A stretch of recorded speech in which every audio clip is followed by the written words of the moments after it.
মা,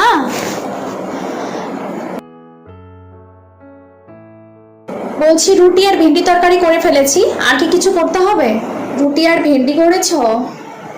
হয়ে যাবে, কিন্তু ফ্রিজে কটা আলু আছে, সেদ্ধ আলু, ওগুলো তুমি একটু আলুর দম করে রেখো তো। তোমার বাবা আলুর দমটা ভালোবাসে, তাহলে তারও খাওয়াটা ভালো হবে রাত্রে। আলুর দম আছে, ঠিক আছে, আলুর দমটা করে ফেলবো। খোকাকে জিজ্ঞাসা করেছো খোকা কি খাবে? কি গো, তুমি কি খাবে রাতে? রাত্রেবেলা রুটি আর ভেন্ডি আর আলুর দম, এই তিনটে জিনিস করা হয়েছে, কি খাবে তুমি?